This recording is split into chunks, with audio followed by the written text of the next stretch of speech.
ദൈവ തിരുനാമത്തിന് മഹത്വമുണ്ടാകട്ടെ. ബഹുമാന്യരായ വൈദിക ശ്രേഷ്ഠരെ, കർത്താവിൽ വാത്സല്യമുള്ളവരെ, യാദൃശ്ചികമായി നാം എല്ലാ ദിവസവും സന്ധ്യാനമസ്കാരത്തിന് ചൊല്ലുന്ന സങ്കീർത്തനങ്ങളിൽ ഒന്നാണ് 91 സങ്കീർത്തനം. അത്യുന്നതൻ്റെ മറവിൽ വസിക്കുകയും സർവശക്തൻ്റെ നിഴലിൽ കീഴിൽ പാർക്കുകയും ചെയ്യുന്നവൻ യഹോവയെക്കുറിച്ച് എന്നുള്ള സങ്കീർത്തനം. യാദൃശ്ചികമായി ഈ സങ്കീർത്തനത്തെക്കുറിച്ചുള്ള ഒരു പഠനക്കുറിപ്പ് ഞാൻ കാണുവാൻ ഇടയായി.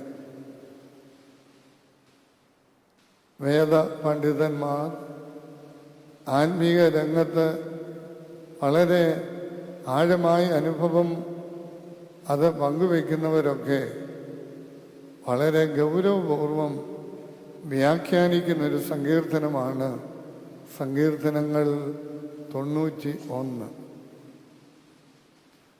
ജീവിതത്തിൻ്റെ എല്ലാ മേഖലകളിലും പെട്ടവർക്ക് ഒന്നുപോലെ ധൈര്യവും പ്രത്യാശയും, പ്രത്യേകിച്ച് പ്രതിസന്ധികളിൽ തളർന്നു പോകാതെ മുന്നോട്ട് പോകാൻ പ്രചോദനവും നൽകുന്ന സങ്കീർത്തനങ്ങളിൽ ഒന്നാണ് 91.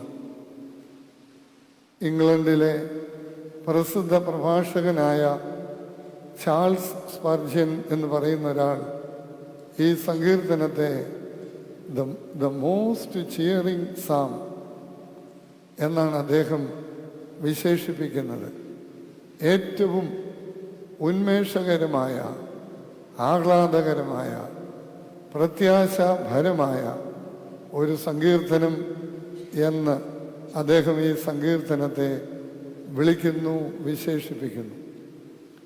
നമ്മുടെ കർത്താവിന് മരുഭൂമിയിൽ വെച്ച് പിശാചിനാൽ പരീക്ഷിക്കപ്പെടേണ്ടി വന്ന സാഹചര്യത്തിൽ സാത്താൻ കർത്താവിനോട് ഉദ്ധരിക്കുന്ന ഒരു ഭാഗം ഈ 91 സങ്കീർത്തനത്തിൽ ഉണ്ട്.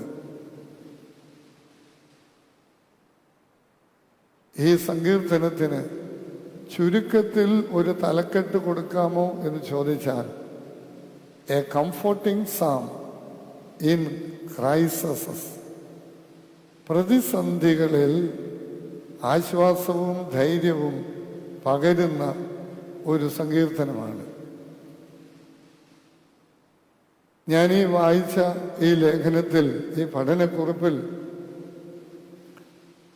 അതെഴുതിയ ആൾ പറയുന്നു, God does not promise that there won't be any trials, but God promises His protection in trials. പ്രതിസന്ധികൾ, പ്രയാസങ്ങൾ ലോകത്തിൽ ഉണ്ടാകില്ല എന്ന് കർത്താവ് വാഗ്ദാനം ചെയ്യുന്നില്ല. നമുക്കറിയാമല്ലോ, കർത്താവ് തന്നെ കൽപ്പിച്ചൊരു ഭാഗമാണല്ലോ, ലോകത്തിൽ നിങ്ങൾക്ക്, ബാക്കി പറയാമോ, കഷ്ടമുണ്ട്. അവ കഷ്ടങ്ങളില്ല എന്ന് ദൈവം വാഗ്ദാനം ചെയ്യുന്നില്ല, ഉണ്ടാകില്ല എന്നും പറയുന്നില്ല. But God promises His presence with us in trials. പ്രതിസന്ധികളിൽ ദൈവം നമ്മുടെ കൂടെ ഉണ്ട് എന്ന് അവൻ വാഗ്ദാനം ചെയ്യുന്നു. അതുകൊണ്ടാണല്ലോ വീണ്ടും നമ്മൾ വായിക്കുന്നത്, കഷ്ടങ്ങളിൽ അവൻ ഏറ്റവും അടുത്ത തുണയാണ്. അവിടെ അത്യുന്നതന്റെ മറവിൽ വസിച്ചുകൊണ്ട്,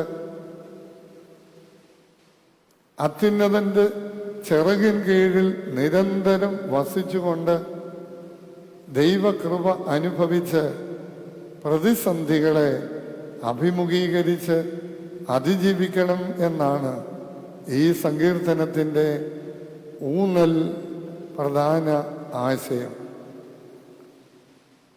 കഴുകൻ പക്ഷി തൻ്റെ കുഞ്ഞുങ്ങളെ പറക്ക പഠിപ്പിക്കുന്നതിനെക്കുറിച്ച് ആവർത്തന പുസ്തകം 32-ാം അധ്യായം 11-ാം വാക്യത്തിൽ പറയുന്നുണ്ട്. ദൈവം തൻ്റെ ജനതയെ ഏത് പ്രകാരമാണ് കരുതി പരിപാലിച്ചത് എന്ന് മോശ നല്ല ഉദാഹരണത്തിൽ കൂടി ഇസ്രായേൽ ജനത്തെ ബോധ്യപ്പെടുത്തുന്നത് കഴുകൻ തൻ്റെ കൂടനക്കി കുഞ്ഞുങ്ങൾക്ക് മീതെ പറക്കുന്നത് പോലെ താൻ ചിറക് വിരിച്ച് അവനെ എടുത്ത് തൻ്റെ ചിറകിന്മേൽ അവനെ വഹിച്ചു. കൂടിനകത്തിരിക്കുന്ന കഴുകൻ കുഞ്ഞുങ്ങൾക്ക് പറക്ക പഠിക്കാൻ പറ്റില്ല. അതുകൊണ്ട് ഈ മുതിർന്ന കഴുകൻ പക്ഷി ഈ കൂട് ആദ്യം കുത്തിപ്പൊളിച്ച് കളയും. അന്നേരം കൂടിനകത്ത് നിന്ന് ഈ കഴുകൻ്റെ കുഞ്ഞുങ്ങൾ വെളിയിലേക്ക് പതുക്കെ പറക്കാൻ തുടങ്ങും. ഒറ്റയടിക്കൊന്നും പറക്ക പൂർണ്ണമായിട്ട് പഠിക്കില്ല. താണു പോകുന്നു എന്ന് കണ്ടു കഴിയുമ്പോൾ കഴുകൻ പക്ഷി കുഞ്ഞുങ്ങളെ ഈ വിഹായസിലേക്ക് തള്ളിവിട്ടിട്ട് മാറിപ്പോയിരിക്കുകയല്ല.